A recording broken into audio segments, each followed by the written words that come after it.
Team is a word that's spelled with 3 E's: empathy, equality, and entrepreneurship.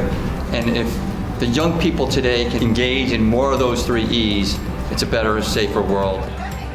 At this year's symposium, we had twice as many attendees as last year, with over 160 people in attendance from over 22 different school districts. I came back to the Leadership Symposium to further understand how I can use resources to contribute to causes around the world and make a big impact. It was so enriching last year to hear from such esteemed speakers who demonstrate the 3 E's to the fullest, and it's just so important, particularly with regard to empathy, to not only put yourself in other people's shoes, but also make a difference. We had students from all these different schools come together and be able to speak with our pods directly. At today's symposium, our keynote speakers, Dylan Carroll and Mark Krenovich, talked passionately about their mission to Ukraine and their social entrepreneurship efforts to areas heavily impacted by the war. I think the most enjoyable part of the day was definitely to just being able to collaborate with all these other schools and seeing and meeting all of these really influential people. The key takeaway from today is learning how to work in a collaborative setting with a partner school, Pascack Valley. We have to learn about leadership skills and our overall general plan for the future. It was really fun being able to collaborate with another high school on the different ideas and projects that we wanted to do, because it's a different experience that we normally don't get to get compared to just talking with the people inside of our school. Yeah, it was really exciting being able to bounce off of each other's ideas and learn about each other's projects and like events that everyone wants to do in the near future.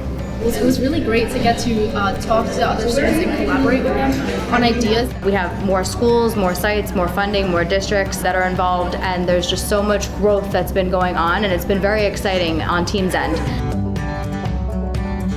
Principal Advisory Board is really kind of like an intermediary. It's one to help the organization and Jarrett understand how schools function. The other process is to help the schools understand what Team is about and how it can be integrated in their schools. We have the ability to help you either set it up through a club aspect or maybe integrate it into the curriculum if you want to get a little more deeper into some of the things that Team has to offer. I'm an 8th grade social studies teacher, and what I've been doing is I've been teaching my middle school students about how they can be a part of change, making change. At Northern Highlands, we work with the Georgie Badow Foundation. I'm working with Team Lakota in South Dakota.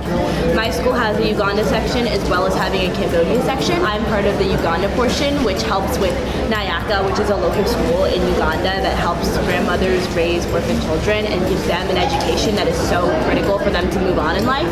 We have teamed up with Team and Nayaka Global and Jackson Kaguri to help orphan children. Team has been an incredible resource for us because we were able to rely on Team to create things like the virtual 5K, support our fundraisers in other ways, so we were still able to support our projects in Cambodia.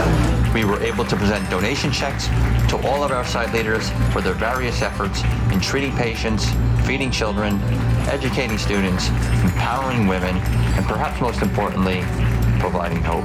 We did our Leadership Symposium as a kickoff event, and then in February we will be hosting a mid-year workshop at Fairleigh Dickinson University, and then we're going to end the year with a culminating end-of-year showcase where students will be able to demonstrate what they've done throughout the year and be able to speak to different audiences about it. It was a great opportunity to be in the same room with different schools and working for the same cause, and working with the site leaders face to face. My students were able to ask questions directly, understand the problem in Burkina Faso and how we can solve some of the issues, what kind of problems they're facing at the site, and it's just a great opportunity.